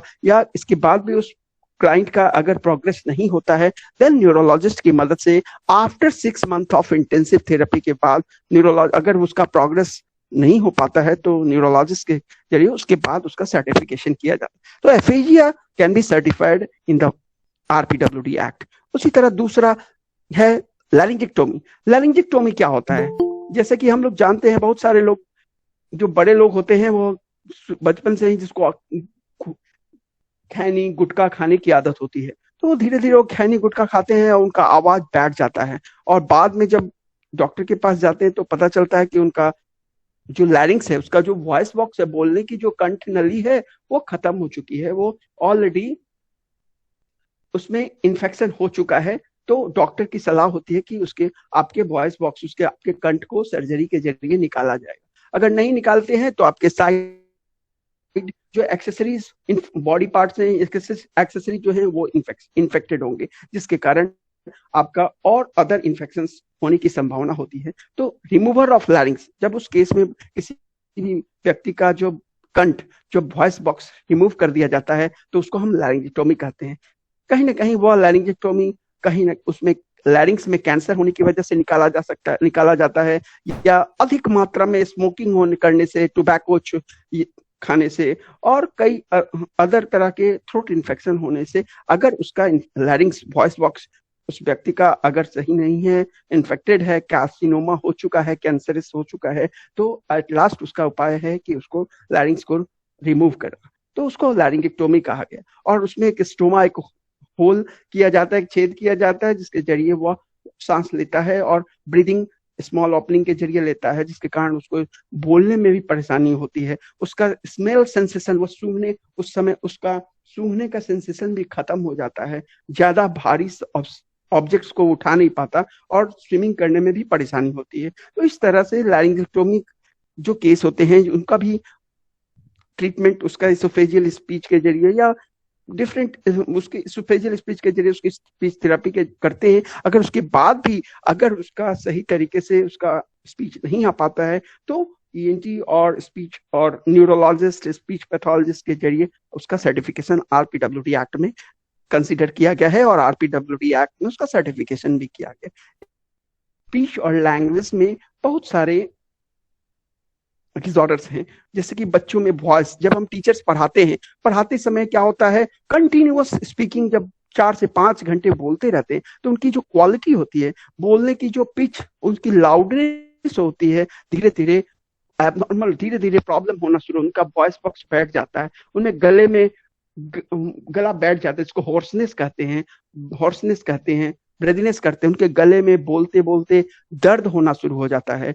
कभी कभी उनको कफिंग की शिकायत होती है, थ्रोट क्लियरिंग करते हैं, उनको निगलने में परेशानी होती है। तो इस तरीके से कहीं ना कहीं टीचर्स को, प्रोफेसर्स को जो होते हैं, उनका केस हिस्ट्री लेते समय ये पूछा जाता है कि आपका प्रोफेशन क्या है, आप क्या काम करते हैं, कितने घंटे तक काम करते हैं। तो इस तरीके से उनका असेसमेंट करके, उसकी जांच करके उनका डायग्नोसिस तैयार किया जाता है, उसके बाद उसकी वॉइस थेरेपी की जाती है। और मोस्टली जो टीचर्स होते हैं, उनको ये सलाह दी जाती है कि आप जब भी बात करते हैं, समय में नॉर्मल वाटर हमेशा रखें, जिससे कि आपके गले को ज्यादा परेशानी ना हो। हमेशा थ्रोट क्लियरिंग, बोलते समय जो बार बार थ्रोट क्लियरिंग किया जाता है इस तरह जब करते हैं, ये this is not good for the teachers और ऑल प्रोफेशनल्स, या सभी व्यक्तियों के लिए ये थ्रोट क्लियरिंग से बचना चाहिए, जिसके कारण आपके वॉइस में दिक्कतें नहीं हो। थ्रोट क्लियरिंग हुआ, कफिंग हुआ, या विस्परिंग हुआ, धीरे धीरे बात करना, ये सभी जो जिसको हम ये सभी चीजें अवॉइड करनी चाहिए। ज्यादा मात्रा में कॉफी, ज्यादा मात्रा में soft drinks, spicy food use नहीं करना चाहिए। ये सभी हम लोग सलाह देते हैं, और डिपेंड करता है कि वो किस तरह का इन्फेक्शन है, किस तरह का वॉइस डिसऑर्डर है। बच्चे को भी हम धीरे धीरे थोड़े थोड़े पानी के लिए बोलते हैं। बच्चों में भी जब गले खराब हो जाते हैं या कभी ज्यादा दिक्कतें होती हैं, तो उसका बॉइलिंग वाटर देते हैं और धीरे धीरे वाटर लेने के लिए बोला जाता है। और वो डिपेंड करता है कि उसका पैथोलॉजी क्या है। अगर उसका इन्फेक्शियस पैथोलॉजी है तो ईएनटी स्पेशलिस्ट को भेजते हैं, और ईएनटी स्पेशलिस्ट उसके इन्फेक्शन के आधार पर मेडिसिन प्रिस्क्राइब करते हैं। तो डिपेंड करता है कि आखिर साइट ऑफ लीजन क्या है। तो ये था स्पीच और लैंग्वेज में। Hearing is also very much important. किसी बड़ों या बच्चों में, जब बच्चा जन्म लेता है तो बच्चों में कैसे हियरिंग, बच्चों के कान में मवाद आ जा रहा है, बच्चे का कान पेन कर रहा है, कहीं ना कहीं दिक्कतें हो रही, तो ये भी बहुत जरूरी होते हैं। हियरिंग लॉस कैसे हम पहचानेंगे बच्चों में कि हियरिंग लॉस, या बड़ों में भी जब घर में है तो हम देख रहे हैं कि हम बार बार बोल रहे हैं लेकिन कोई रिस्पॉन्स नहीं आ रहा उस बच्चे का, या इमिटेट कुछ पूछ रहे हैं तो वो कुछ बता नहीं रहा है, या जब हम कुछ बता रहे हैं स्पीच और लैंग्वेज के बारे में, कुछ बॉडी पार्ट्स के बता रहे हैं तो वो भी कम हो रहा है। तो ये सभी चीजें बिहेवियरल इंडिकेशंस हमें चेक करना होता है कि बच्चों में क्या हियरिंग लॉस है कि नहीं है। वो सभी बिहेवियरल इंडिकेशंस के जरिए चेक करते हैं। और बहुत सारे क्वेश्चनर्स हैं, जैसे कि कभी बड़ों में देखते हैं टीवी का वॉल्यूम ऊंचा करके सुनते हैं, तो कहीं ना कहीं उनके हियरिंग में अफेक्ट हो, क्योंकि नॉर्मल जो आदमी होता है नॉर्मल वे में नॉर्मल वॉल्यूम पे सुनता है, लेकिन कभी कभी बड़े जो 70-60 प्लस होते हैं वो अपनी टीवी के वॉल्यूम को बड़े तेज करके सुनते हैं, तो कहीं ना कहीं उनका हियरिंग अफेक्ट है। उसको डोरबेल की आवाज बज रही है लेकिन सुनाई नहीं दे रहा, तो कहीं ना कहीं कुछ ना कुछ प्रॉब्लम होने की वजह से, हियरिंग अफेक्ट होने की वजह से ऐसा प्रॉब्लम हो सकता है। तो ये देखना है कि बच्चों में कि क्या हियरिंग लॉस भी वन ऑफ द फैक्टर है जिसके कारण बच्चे में पढ़ाई का भी, पुअर एकेडमिक स्किल्स में प्रॉब्लम हो रहा है। तो इस तरीके से बिहेवियर इंडिकेशंस का जानना बहुत जरूरी होता है। ये भी जानना जरूरी होता है कि जो मदर्स प्रेग्नेंट होती हैं, वो एल्डरली वो प्रेग्नेंट होती हैं, तो आजकल के रिसेंट ट्रेडिशन में अल्कोहल, सिगरेट, स्मोकिंग, ये सभी चीजों की वजह से कहीं ना कहीं डिसेबिलिटी के क्वेश्चन है। जब बच्चे कंसीव करते हैं तो कहीं ना कहीं उनको, बच्चों को डिसेबिलिटी होने के चांसेस हो सकते हैं, हाई रिस्क फैक्टर्स हो सकते हैं, या कोई वायरल या बैक्टीरियल इन्फेक्शंस तो नहीं है, या एक्सपोजर ऑफ रेडिएशंस, तो ज्यादा सीटी स्कैन, एमआरआई से करने से भी बच्चे में डिसेबिलिटी होने की चांस, क्योंकि उससे ब्रेन का डेवलपमेंट जब होता है तो उस समय बच्चे का ब्रेन अफेक्ट कर सकता है। या बच्चे का लो बर्थ वेट है, बच्चा जन्म हो लिया, जन्म के समय बच्चे का बर्थ वेट 2.5 से कम हो गया, कहीं ना कहीं वो 2 kg या 1.5 kg का है, तो वो भी कहीं ना कहीं डिसेबिलिटी का हाई रिस्क फैक्टर हो सकता है। डिलेड, बच्चा जन्म के समय रोया ही नहीं, रोया तो कुछ 2 मिनट के बाद रोया, तो वो भी कहीं ना कहीं आपके हियरिंग या किसी भी टाइप ऑफ डिसेबिलिटी के चांसेस हो सकते हैं। या बच्चे को जन्म के समय 9 महीने के पहले ही बच्चा जन्म लिया, प्रीमैच्योर बेबी हुआ, 8-7 महीने में ही बच्चे का जन्म, डिलीवरी हुआ, तो ये भी कहीं ना कहीं डिसेबिलिटी के चांसेस हो सकते हैं। तो ये सभी चीजों का प्रिवेंशन, सभी चीजों के बारे में जानकारी होना बहुत जरूरी होता है। बड़ों में भी जनरली हियरिंग लॉस होते हैं, जो हियरिंग लॉस होते हैं बड़ों में वह नॉमिनल होते हैं, और उसको एज इंड्यूस्ड हियरिंग लॉस कहा जाता है। 60 प्लस के बाद कान के इनर हेयर सेल्स में उनका हियरिंग अफेक्ट होता है। तो इस तरीके से बच्चों और बड़ों में हियरिंग और स्पीच लैंग्वेज डेवलपमेंट, बच्चों में बेसिकली स्पीच और लैंग्वेज के डेवलपमेंट का बहुत इंपॉर्टेंट रोल अदा करते हैं। तो in brief, early intervention is very much important and transdisciplinary approach is also very much important for that. इसी के साथ मैं अपनी वाणी को यहीं विराम देता हूँ, since time is very short. So I would like to hand over to Sanjay ji to continue with the program, and welcome to Vibhuti ma'am. Please. Thank you. बहुत बहुत धन्यवाद सर। निश्चित रूप से आपके द्वारा बहुत ही महत्वपूर्ण जानकारी उपलब्ध कराई गई।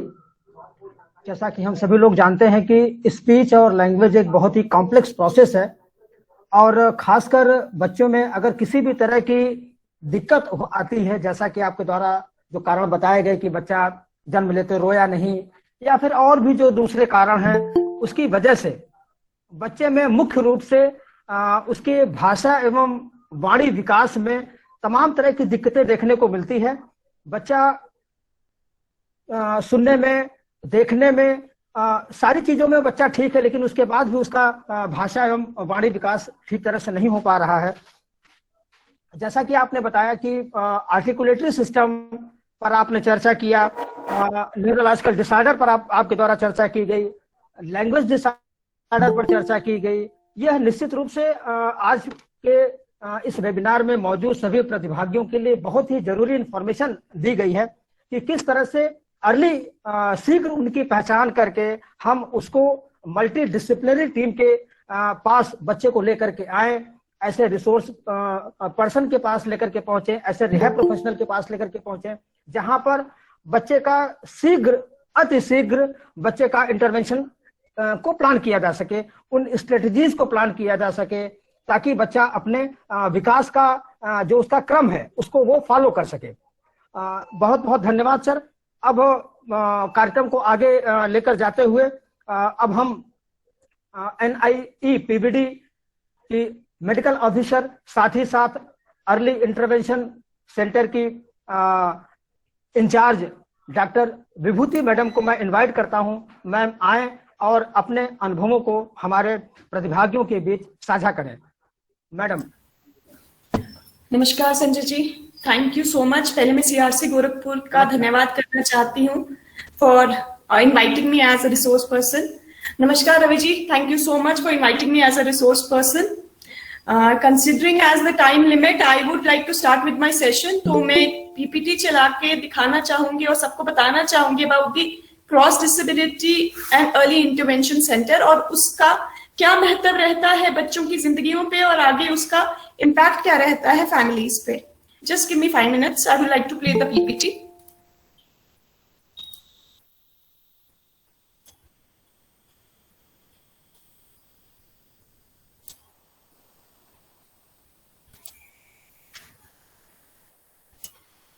Is my PPT visible, Sanjay sir? Yes, ma'am. Yes, ma'am. Yes, ma'am. Yes, ma'am.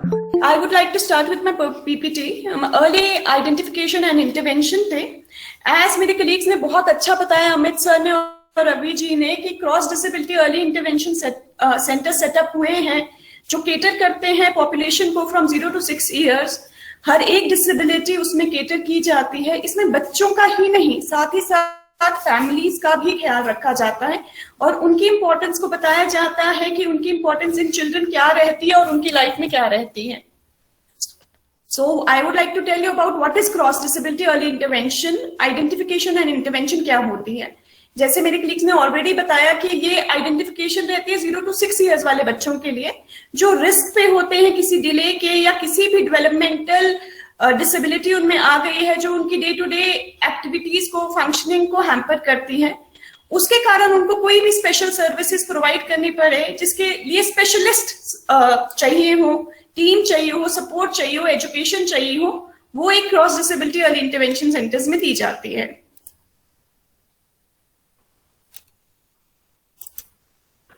Just a minute, please.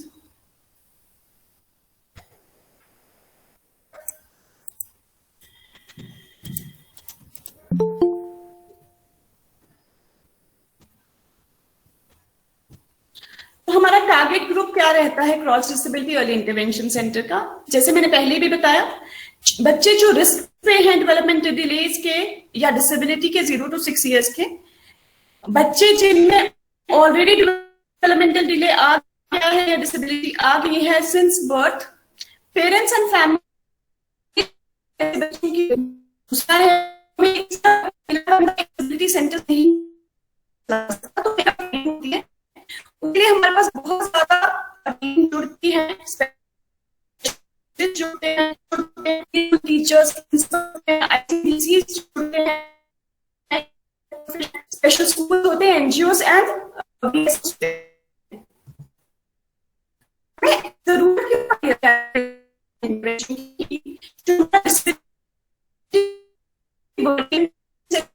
की जरूरत थी।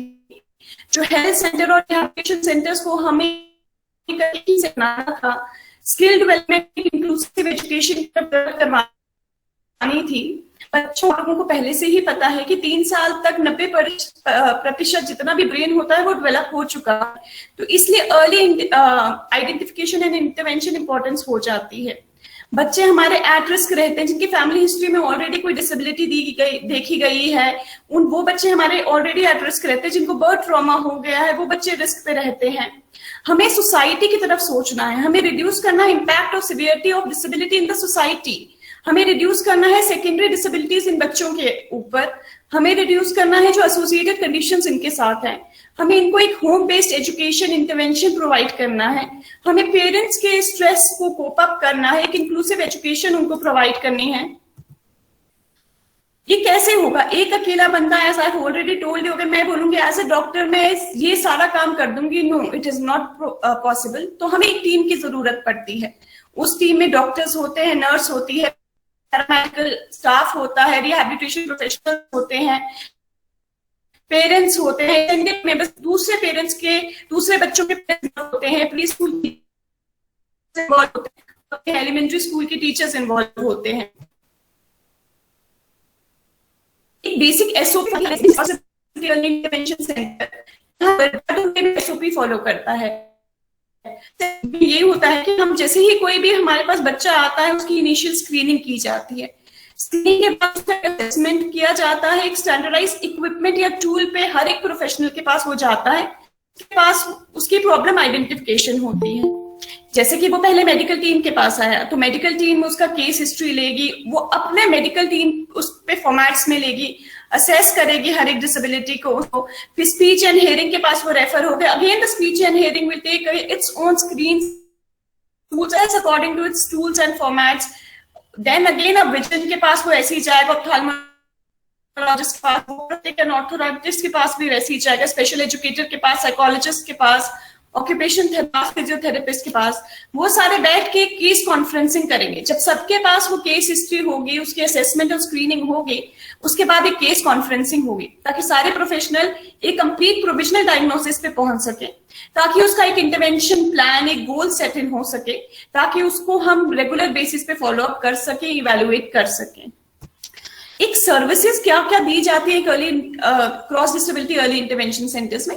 हमारे पास दो टाइप की सर्विसेज रहती है, indoor and outdoor services. Starting from the basic कि पहले बच्चा आएगा तो उसको रजिस्ट्रेशन करवाना होगा, वो रजिस्टर करवाएगा। पेरेंट्स के लिए एक अलग वेटिंग रूम, रेस्टिंग रूम बनाया जाएगा। Family education and training unit अलग होगा, आउटडोर प्ले एरिया अलग होगा, फीडिंग एडीएल रूम अलग होगा, चेंजिंग रूम होगा। इंटरडिसिप्लिनरी सर्विसेज और ट्रांसडिसिप्लिनरी सर्विसेज दोनों अलग अलग रूम्स में, अलग अलग यूनिट्स में की जाएंगी। प्रेपरेटरी स्कूल सर्विसेज है, इंक्लूसिव प्रेपरेटरी स्कूल सर्विसेज है, तो इंक्लूड किया जाएगा सो हम 0 to 6 years वाले बच्चों के लिए। और therapies, not only these therapies और will be included but other therapy जैसे dance therapy, music therapy, yoga therapy, art therapy, theatre, puppetry, these all will be included in transdisciplinary services. Experimental learning किया जाएगा। ADL room बनाया है हमने जिसमें हम kitchen gardening के लिए, डोमेस्टिक लाइफ स्टॉक ट्रेडिंग जो स्पेशली हमारी सेंसरी गार्डन्स में किया जाएगा, pet care, jungle walk, domestic activities, house keeping and self caring activities, इस तरह की बहुत सारा कवर की जाएंगी therapies and services. As already said by my colleagues that हमारा RPWD Act में 21 disabilities cover हो चुकी हैं। तो this is just a brief about these disabilities like locomotor disability and hearing impairment, speech and language disability, visual impairment, intellectual disability, blood disorders, multiple disabilities and other conditions भी हैं जैसे congenital disorders, behavior and emotional disorders. These all disabilities have been included under the RPWD Act as well. So these all disabilities are being catered in a cross disability early intervention center. अब science क्या होते हैं? The disability that I was given today to discuss was intellectual disability, autism spectrum disorder and cerebral palsy. So these are the very common identification signs that I would like to discuss, जो आप बहुत ही easily किसी भी बच्चे में बता सकते हैं। As a special educator, when you are given a counseling of any family member और उनके बच्चे में आप easily बता सकते हैं कि कोई मोटर डेफिसिट तो नहीं है।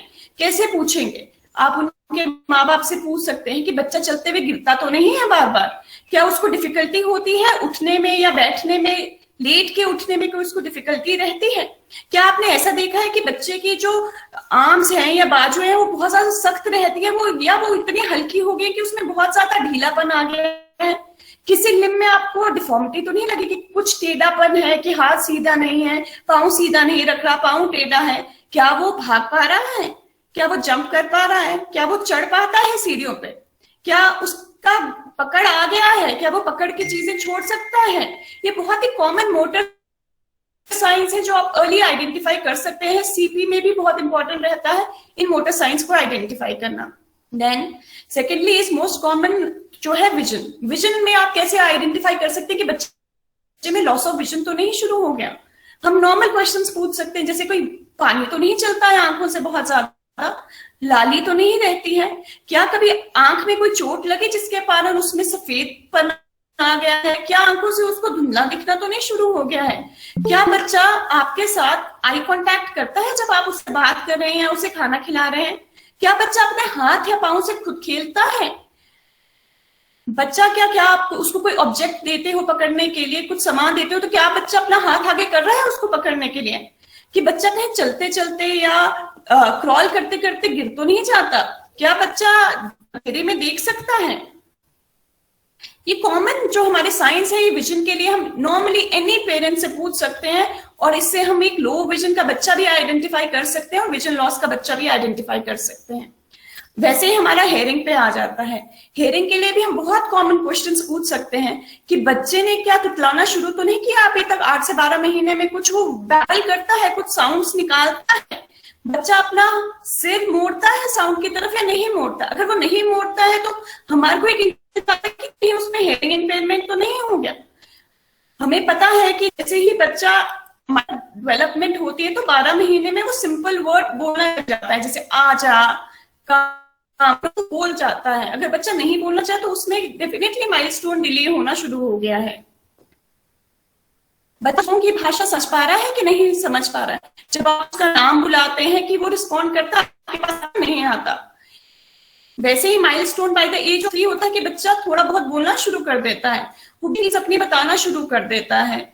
वैसे ही जैसे किसी बच्चे जैसे पानी पीना है, खाना खाना, तो अपना हाथ से उसको बता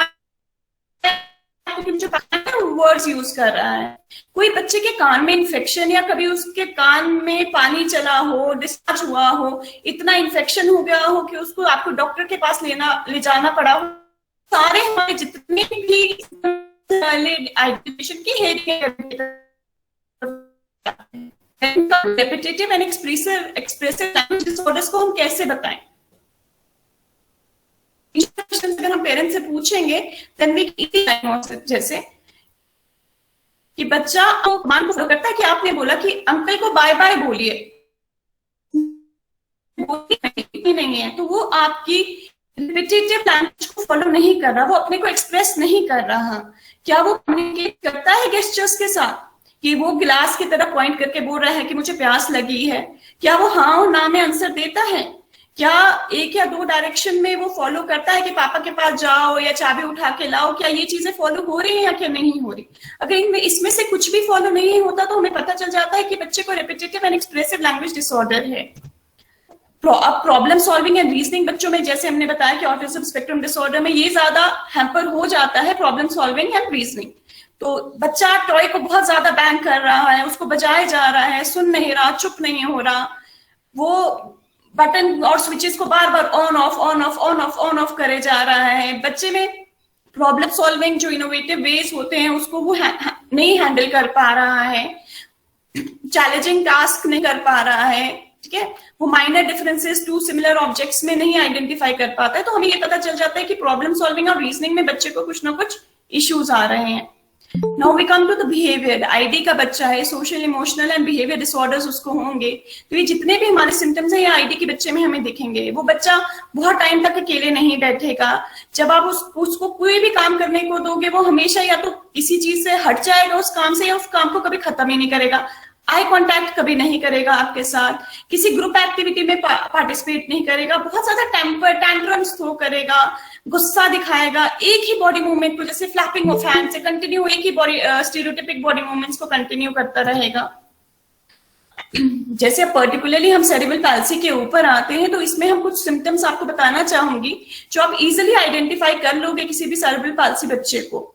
जैसे किसी बच्चे के एक या दोनों आर्म्स में, लेग्स में वीकनेस तो नहीं है, उसके बहुत ज्यादा स्टिफनेस, बहुत ज्यादा टाइटनेस तो नहीं है मसल्स में, अनकंट्रोल उसका स्लाइवा ड्रूल कर रहा है, अनकंट्रोल स्लाइवेशन हो रही है, ड्रूलिंग दिख रही है बच्चे में, वो बोल नहीं पा रहा ढंग से, वो खाना स्वॉलो नहीं कर पा रहा, अपने नेक को संभाल नहीं पाता है, उसको बैठने में, खड़े होने में और चलने में बहुत दिक्कत रहती है, वो डे टू डे एक्टिविटीज भी अपने आप नहीं कर पा रहा। तो these are basic symptoms signs that you can see in a cerebral palsy child. Then coming to intellectual disability, इसमें बहुत होता है कि डेवलपमेंटल माइलस्टोन जो मैंने आपको बताया कि किस एज में बोलना शुरू करना है, किस एज में खड़े होना शुरू करना है, कब उसको अपना गर्दन को संभालना है, वो नहीं कर पाता, तो उसकी डिले डेवलपमेंट माइलस्टोन्स बहुत ज्यादा होते हैं। डे टू डे लर्निंग उसकी बहुत स्लो होती है, लिमिटेड उसका बोलना होता है, स्पीच उसकी क्लियर नहीं होती है, कमांड्स को फॉलो नहीं कर पा रहा है, कोई प्रॉब्लम सॉल्विंग या लॉजिकल थिंकिंग नहीं कर पाता है, बहुत ज्यादा बिहेवियर चेंजेस रहते हैं, अपने आप ही हंसता है, कंफ्यूज रहता है वो बहुत ज्यादा। Now coming to the autism spectrum disorders, I've already told you before also कि इसमें बच्चा आई कांटेक्ट बहुत कम करेगा, ये टिपिकल उसका स्पीच पैटर्न रहेगा, रिपीटेटिव, एक ही काम बार बार करेगा, फ्लैपिंग ऑफ हैंड कर रहा तो करता रहेगा, अकेला बहुत ज्यादा रहेगा, कोई फ्रेंड्स नहीं होगा, डरेगा, कम्युनिकेट नहीं करेगा किसी के साथ, क्लास में पार्टिसिपेट नहीं करेगा, गुस्सा बहुत ज्यादा होगा, अपना एक्सप्रेशंस अच्छे से नहीं दिखा पाएगा, अकेला रहेगा, क्वाइट प्लेसेस रहेगा, बहुत लाउड साउंड, जैसे कुकर की सीटी बजेगी तो एकदम से डर जाएगा, रोएगा, अपने पीयर को, अपने सिबलिंग को मारेगा, इसलिए उसमें बहुत ज्यादा एग्रेसिव बिहेवियर देखा गया है। वो इजिली अटैच नहीं होता, दूसरी चीजों को शेयर भी नहीं करेगा, खिलौने किसी चीज के साथ, किसी बच्चे के साथ शेयर नहीं करता है। स्पेसिफिक लर्निंग डिसेबिलिटी क्या होती है? एक ग्रुप होता है जो बच्चे की कॉग्निटिव प्रोसेसिंग को हार्म करती है। इसका प्रेवलेंस अभी तक सिर्फ 5% देखा है स्कूल गोइंग चिल्ड्रन में। हमारे वार्निंग साइंस क्या रहे हैं? या तो वो पढ़ने में स्लोअर होता है या लिखने में वो स्लोअर देन एवरेज रहता है, उसकी हैंडराइटिंग बहुत पूर्ण होती है, difficulty in understanding meaning of what is written भी नहीं होती है, वो लिखता है ना ही उसको रिकॉल कर पाता है, वो डायरेक्शंस नहीं पता है राइट क्या है, लेटर्स को रिवर्स लिखता है, पी को लिख देता है क्यू की जगह, बी की जगह, वो मैथमेटिक्स सिंबल्स को भी नहीं समझ पाते हैं। ऐसा ही हमारा अटेंशन डेफिसिट, इसमें बच्चे को अटेंशन डिफिकल्टी होती है, हाइपर एक्टिव होता है। इसका प्लस 3-2 देखते हैं स्कूल गोइंग चिल्ड्रंस में, इसका plus is more than has been scene.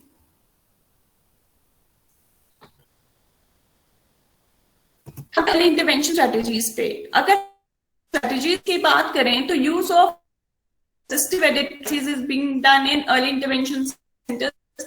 So it's use of processes and also sign language, auditory verbal therapies, use of special education methods, speech and language therapy, occupational therapy for fine motor skills, and ADL sensation therapy, physiotherapy to improve limb balance, posture and gait training and range of motion. And again, family counseling and training is being done. These are the basic strategies that is being followed for each and every disability that is being across disability early intervention centers. Intervention center identification and intervention. This reduces the severity and impact of disability, जिसके कारण disability कम होगी और आगे जाके उसको life में एक balance life जीने में हेल्प होएगा। इसके कारण इंडिपेंडेंस बढ़ जाती है, ऊपर जो जितना चैलेंजेस होते हैं सोशली इकोनॉमिकली वो भी बहुत ज्यादा कम होंगे, उसकी इम्प्रूव होगी बाय डे टू डे। जितना हम उसको रूटीन में प्रैक्टिस करवाएंगे, जितना वो फ्रेंडली बनेगा, जितना वो अडेप्ट होना शुरू होगा, उतना ही इम्प्रूवमेंट बच्चे की फंक्शनिंग में देखा जाएगा। बच्चे जितने भी इन्फेंट्स एट रिस्क रहेंगे वो it will help them to develop typical children. वो अच्छा रहेगा कि वो एटलीस्ट अपनी उस रिस्क से, उस डेवलपमेंट डिले से ओवरकम करे और अपनी फंक्शनिंग को इम्प्रूव करे। ये एक इम्प्रूवमेंट रहेगी इंक्लूजन रेडीनेस ऑफ स्किल के लिए उनको, और पेरेंट्स को एम्पावर करेगी ताकि उनकी कोपिंग स्किल्स इंप्रूव करे। साइकोलॉजिकल सपोर्ट रहेगा पेरेंट्स के लिए एज वेल एज फैमिली के लिए। So that's all for today. Thank you so much. Hope the presentation was useful. Sanjay ji, over to you. बहुत बहुत धन्यवाद मैडम। बहुत ही कम समय में आपके द्वारा बहुत ही सारगर्भित जानकारी उपलब्ध कराई गई। निश्चित रूप से हमारे सभी प्रतिभागियों के लिए बहुत ही लाभदायक सिद्ध होगी, क्योंकि अधिकतर जो है न्यूरोलॉजिकल डिसऑर्डर के बच्चे ही देखने को मिलते हैं, मुख्य रूप से जहां पर मानसिक अक्षमता, स्वलीनता, प्रमस्तिष्कीय पक्षाघात, इस तरह के ढेर सारे ऐसे बच्चे सेंटर पर आते हैं और उनकी समस्याओं को देखने पर लगता है कि किस तरह से इन बच्चों के जीवन शैली में सुधार किया जाए, इन बच्चों को इंडिपेंडेंट बनाया जाए। ये एक बहुत ही बड़ा चैलेंज है सभी लोगों के लिए, खासकर रिहैब प्रोफेशनल के लिए और उसके साथ साथ उन अभिभावकों के लिए जो कि जिनके साथ ये बच्चे 24 घंटे रह रहे हैं, जी रहे हैं। और इस कोविड-19 पैंडेमिक ने और भी इन लोगों को मजबूर कर दिया है कि किस तरह से उनको ट्रेनिंग दी जाए, उनको प्रशिक्षित किया जाए। तो इन सभी पहलुओं को ध्यान में रखते हुए जो वेबिनार आयोजित किए जा रहे हैं, खासकर उसका मकसद भी यही है कि ज़्यादा से ज़्यादा लोग इससे लाभान्वित हों।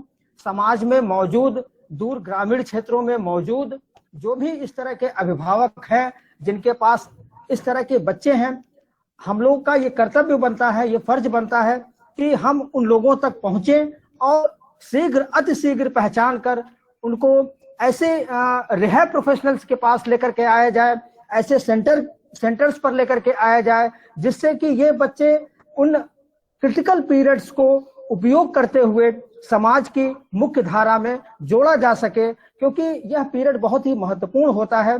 और अब हम चलते हैं अपने अगले क्वेश्चन आवर सेशंस में। तमाम प्रश्न मौजूद हैं और मैं श्री राजेश कुमार यादव जी से निवेदन करता हूं कि सर चैट बॉक्स में आए हुए प्रश्नों को आप हमारे विशेषज्ञों से उसकी जानकारी प्राप्त करें। राजेश सर। बहुत बहुत धन्यवाद सर। सर्वप्रथम तो मैं आज के कार्यक्रम में जुड़े हुए सभी आदरणीय रिसोर्स पर्सन्स को नमस्कार करता हूं। आज के इस कार्यक्रम में हमारे पास कुछ हमारे अभिभावकों के प्रश्न आए हुए हैं, जिसको कि मैं जरूर इस कार्यक्रम में अपने विशेषज्ञों से लेना चाहूंगा। पहला मेरा प्रश्न हमारे विशेषज्ञ हमारे साथ जुड़े हैं।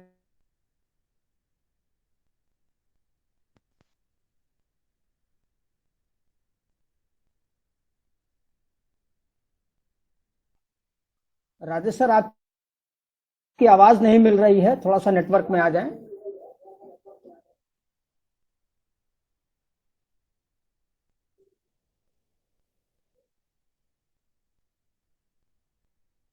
राजेश सर, क्या आप मुझे सुन पा रहे हैं?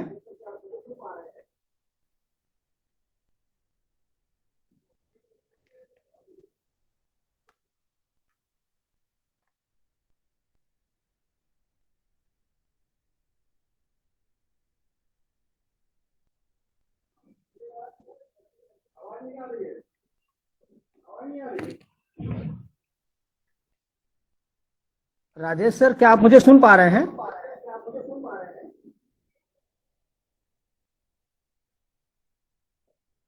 आपकी आवाज नहीं मिल रही है सर।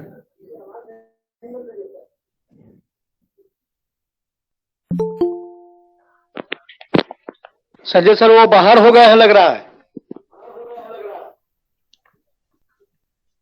अच्छा अच्छा।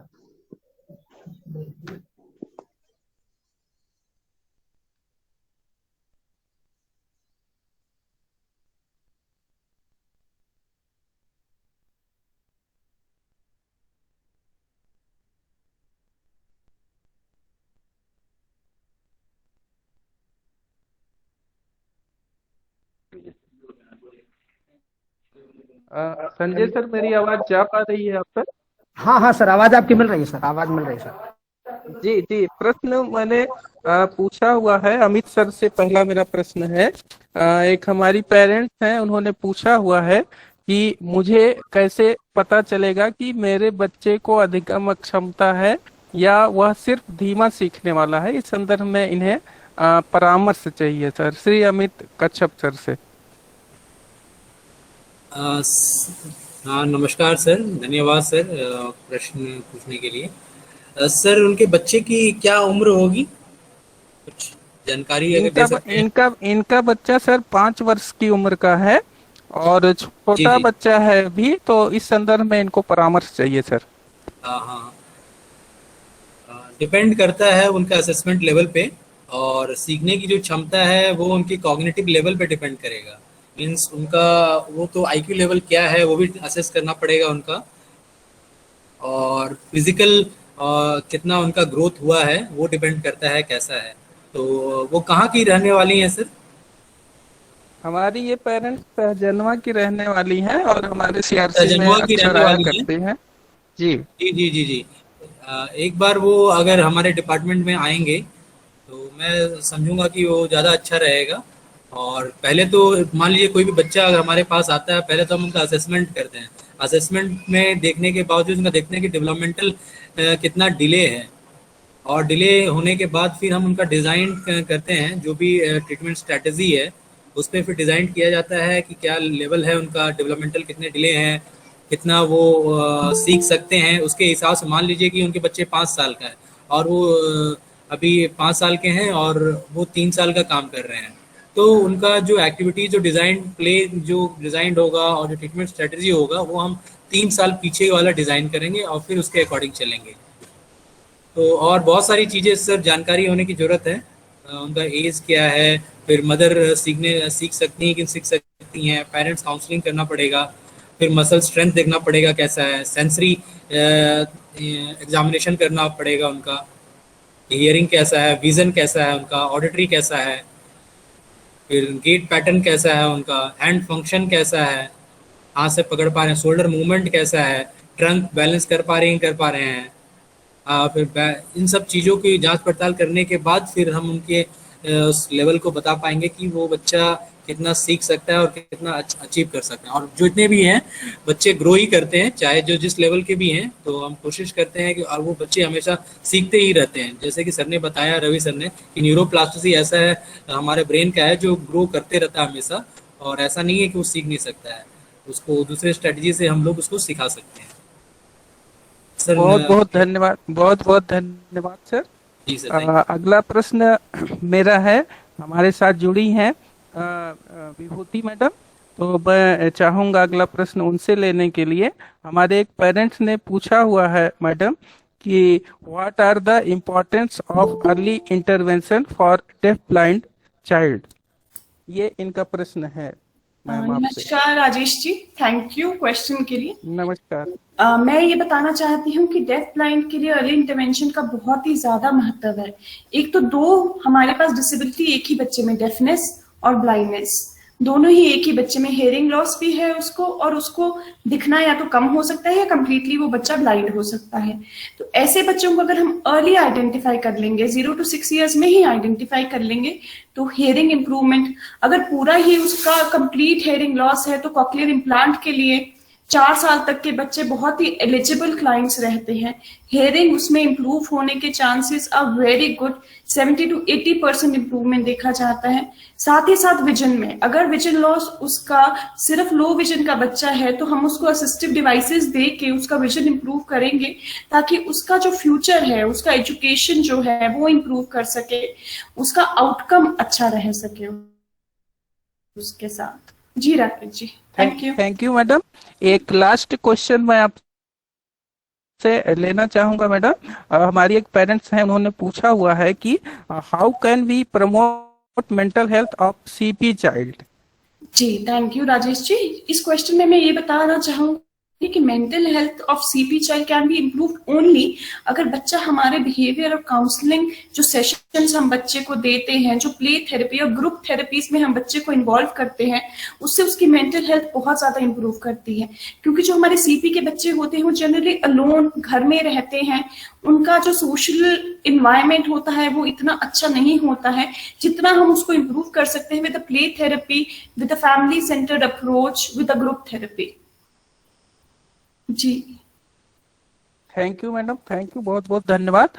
प्रश्न तो बहुत सारे हैं, किंतु हमारे पास समय की बाध्यता है, लिमिटेशन है, हम कार्यक्रम को बहुत आगे की तरफ नहीं लेके जा सकते हैं। प्रश्न जो हमारे अभिभावकों के हैं उनको ईमेल के माध्यम से उनके सभी प्रश्नों का, सभी क्वेश्चंस का आंसर जरूर हमारे द्वारा उन्हें सेंड कर दिया जाएगा।